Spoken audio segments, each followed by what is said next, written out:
The entire ancient city of Ibadan was on Friday, 23rd September 2022, lit up by the presence of dignitaries from across the country and abroad as Dominican Community, in conjunction with the Students' Christian Movement (SCM), hosted the Economy of Francesco at the Dominican University, Ibadan.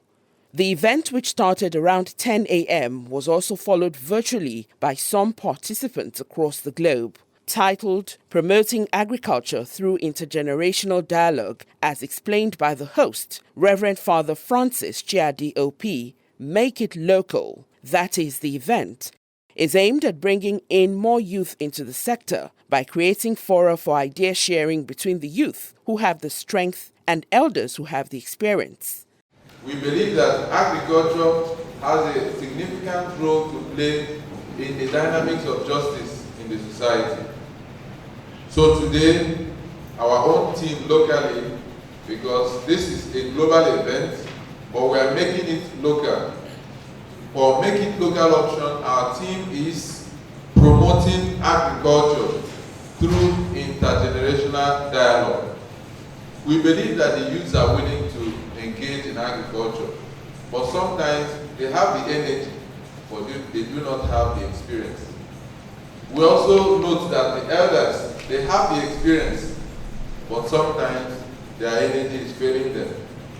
So what we are doing today is to match the energetic youth with experienced elders so that there will be no generational gap anymore. The padre welcomed all the guests and enjoined the participants to be deliberate about implementing the lessons of the event.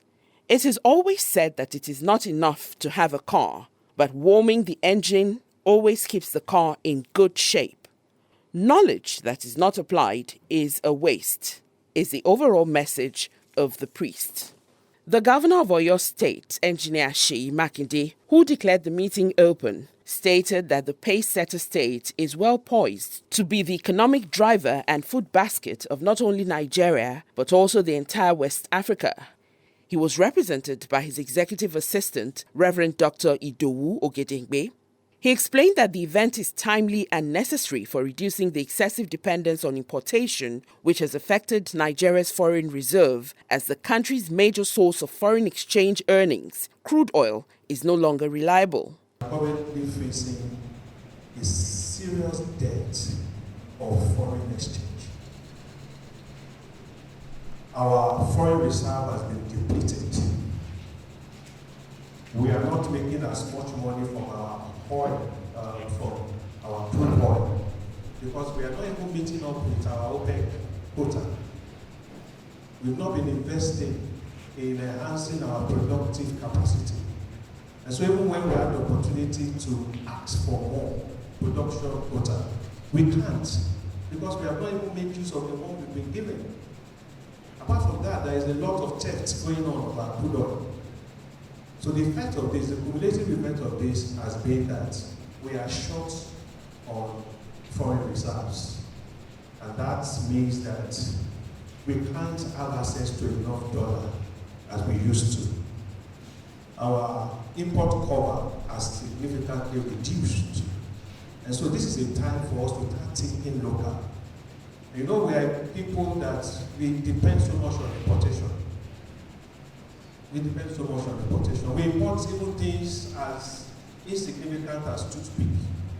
It's as bad as that. We are basically blessed as a nation. We are blessed. God has blessed us with arable lands. God has blessed us with good weather. God has blessed us with rainfall.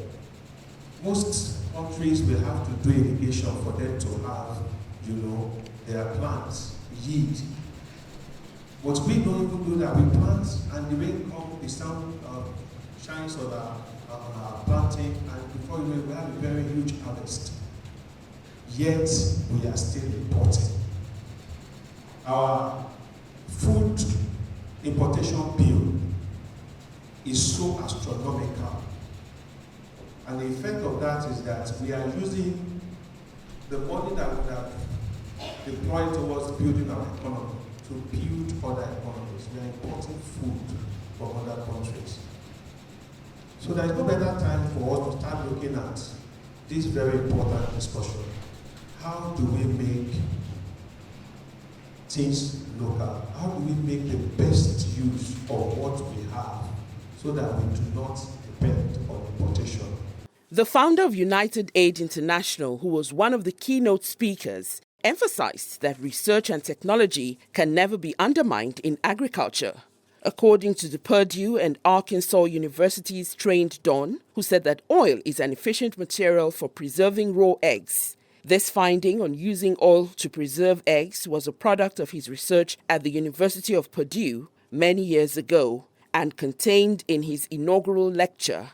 It was born out of his desire to find alternative to electricity due to incessant power outage in Nigeria. He enjoined all to find out alternatives in all aspects of farming processes. The Don also stressed the need for everyone to be an entrepreneur, irrespective of his profession. In his speech, which was centered on the challenges of agricultural entrepreneurs and the possible solution, Professor Ikeme highlighted population growth, deforestation, limited land, climate change as the major challenges facing agricultural practice and put forward sustainable use of natural resources, application of food production technology, post-harvest preservation and packaging as possible solutions to the problems. That the relationship between agriculture and sustainable passionate development is interlocked even in developed economies. No other sector of the economy sustains development more than agriculture. No matter their efficiency and or stage of advancement. Synthetic equivalents of agricultural produce are always considered inferior and act only as substitute, especially where the supply of such agricultural raw materials have shortfalls. Again, to supply all industrial raw materials needs is the foremost challenge to real entrepreneurs like you and I. Recall that CEO Africa had earlier reported that the event was scheduled by the Pope to hold globally between 22nd and 24th of September in Assisi, Vatican. While the main conference, seminars and workshops will hold on the 23rd, which some regions may domesticate based on the peculiarity of their settings. The address of Pope was the climax of the event. The Holy Father explained that it has been his heartbeat to see how to upgrade and sustain the economy of Assisi and the world at large, in respect of the works of St. Francis many centuries ago. This is also part of the United Nations policy, Sustainable Development Goal. The other keynote speaker at the domesticated version held in Ibadan was the Executive Director, Cocoa Research Institute of Nigeria, CRIN, Dr. Patrick Adebola. He stressed the need for the older generation to adopt the modern information and communication technology (ICT) facilities while encouraging the youth to embrace farming. He spoke through the head, Tea and Coffee Research, Dr. Rotimi Ikpimoroti. He went on to highlight previous efforts so far made by various governments at different periods, such as Operation Feed the Nation, Green Revolution, among others, but faltered lack of continuity, inconsistency of the policies, lack of take-off capital, failure to develop indigenous technology, lack of processing and value addition, educational policy, youth exit of rural areas due to lack of social amenities as setbacks to the development of agriculture in Nigeria. More youths into agriculture, majority of our roaming youths will come into agriculture. And I pray that God will help us. Continuous interaction between the older and younger generations. These younger generations, they are so energetic, more intelligent, like Baba is telling us that time that you want to go back into ICT so that you will be in Nigeria here and still lecturing in UK, in America, and so on and so forth. That's it. The youth wants it. Like my children will say, old school. We are in between the old school and the younger generation. So I pray that God will help us so that we'll be able to continue. at least be able to tell the younger ones, this is what you need. They accept it. Then they too will also feed us back. This is the level of things now that is more than your own generation. Then we'll also encourage it. I pray that God is going to lead us through. So, continuous training and workshop on new innovations on daily basis. Innovation from daily basis. If you rely on your note of 1990, I don't think you're more relevant again as a lecturer. You have to update. You have to upgrade. You have to be current. And our youth, they are more current. In fact, if you don't read your book and the students are wanting to be there to get certain information, and you are still talking about it, you have to be laughing. And you say, why are you laughing? He says, you are in old school now. Moving forward and averting these challenges, he suggested consistent government policy, revamping of farm settlement, good storage facility, involvement of more non-governmental organizations, NGOs, in agriculture, adding value to what is produced, and continuous training and workshops as possible solutions to the problems. Reverend Father Charles Onwama OP also stated in his speech that fertilizer is inorganic and cannot be used in all types of land. According to the Dominican Human Resource Director, the best form of practice is to explore more organic methods of improving the quality of the soil. Speaking from the soil science perspective, he noted that the best thing to do is to make compost using byproducts like urine, feces, and so on. That we do not use, or we are against using chemicals and fertilizers in our farm. Why? I'll begin to say, if you have a land, a desert land, and you want to make that desert land to be productive, to plant all kinds of things in the desert land, what did you use? If you use fertilizer, you will get zero yield. Why? Because fertilizer is inorganic. And what does it do? It destroys the, I know, Prof, it's something new, but fertilizer somehow destroys the microorganism living in the soil. What microorganisms do in the soil, they help the soil to be compacted so that they will be able to have retained water. But when you use some inorganic chemicals, what happens? It kills those things that compact the soil. And what happens? You will have soil-prone erosions. The solution to this is to use what we call organic compost.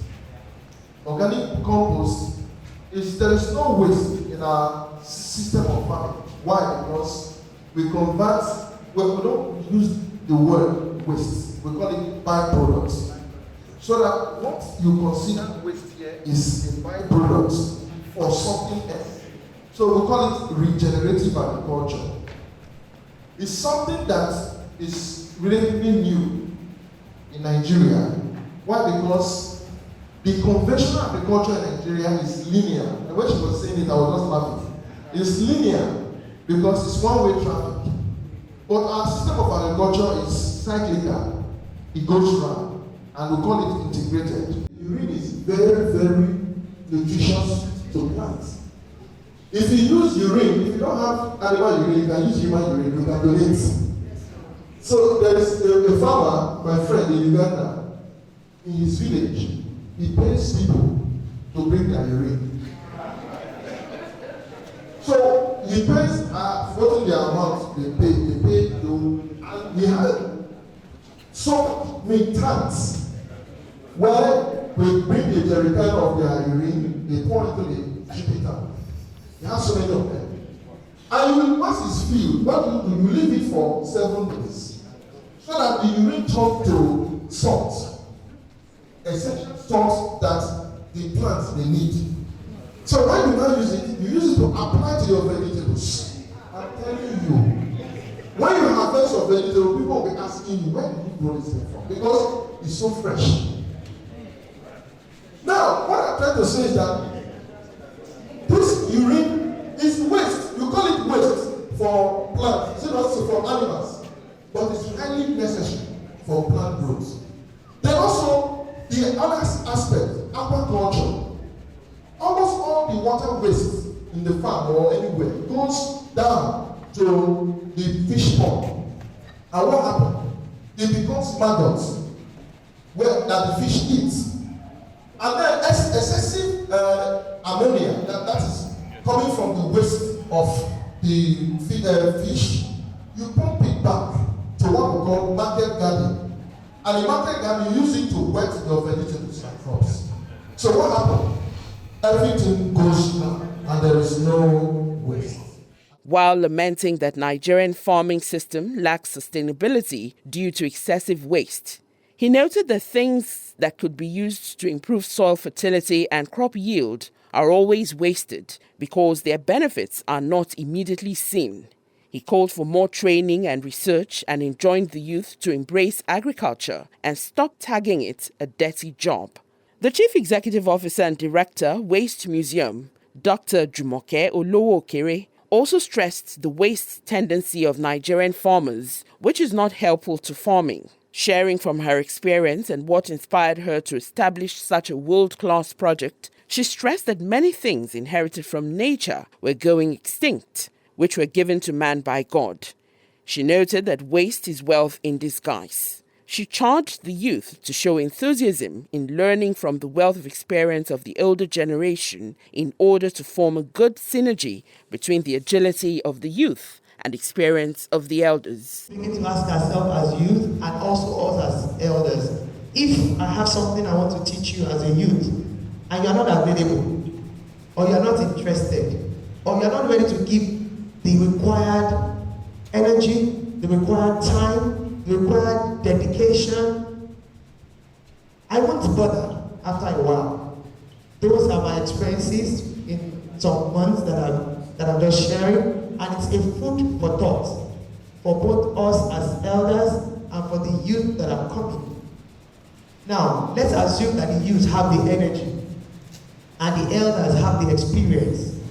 You can imagine the synergy of these two great powers, the energy of the youth and the experience of the elders. If you ask our elders seated on this table now, they have diverse experiences that if we can just listen to, will be of benefit to us. While commenting on the waste management level in Nigeria, Dr. Olowo-Okere further enjoined the participants on the need to lead a sustainable world without waste by aligning with 5 R's and U, which stands for reduce, reuse, recycle, refuse, repair, and upcycle. Archbishop Gabriel Ojeleke Abegunrin emphasized that for agriculture to thrive, there is need for justice. Speaking through Mr. Akimenyi Emmanuel of the Justice Development and Peace Commission, he explained that there are social justice, economic justice, environmental justice, and many more. He said that agriculture must be a collective responsibility. We are talking about sustainability, and sustainability. It means we cannot do without sustainable agriculture. It means in agriculture we also need to be sustainable. And to achieve this, we need to place side by side agriculture and justice. I like the farmer's slogan, which says, no food, no nation. There may be food sufficiency, but if we lack the quality, then I don't see any justice in that, just like our professor has said.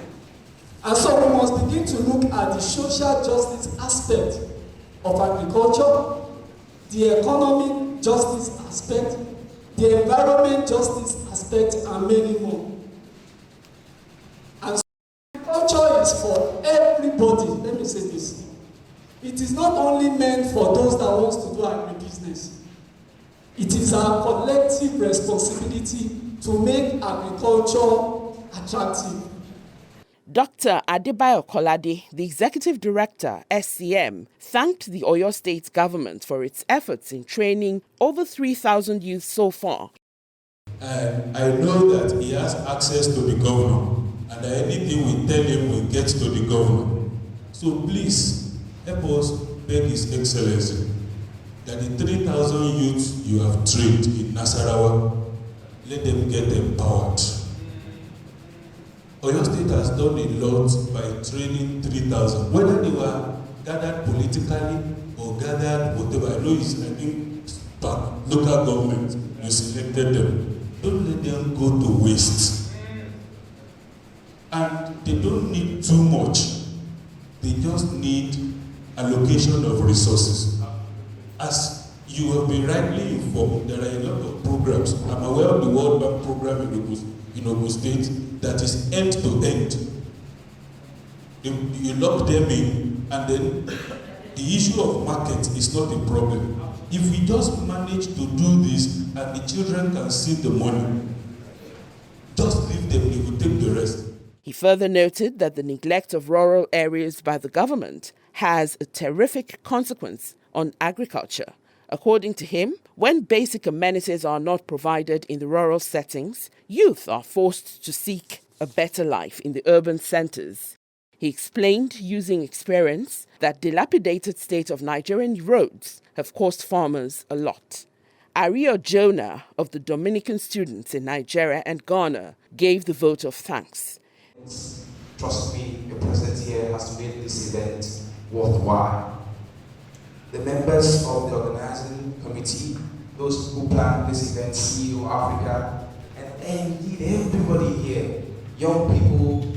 In fact, I wouldn't say this gathering is for old or young, all of us here, but the fact that we are alive, every day is a new day, so we are young people in the presence of God. Thank you so much for coming. This event is not just for agriculture alone. It is in line with the Pope's document or encyclical, Laudato Si and Fraternitude, that if we invest heavily into agriculture, we will go a long way to saving the environment and to avoid pollution. While they talked about waste and waste management in Korea, North Korea, people are asked to go back their homes. People are punished for not submitting tons of waste. So dear friends, having said all of these things here, if we are not going to act, why are we gathered here?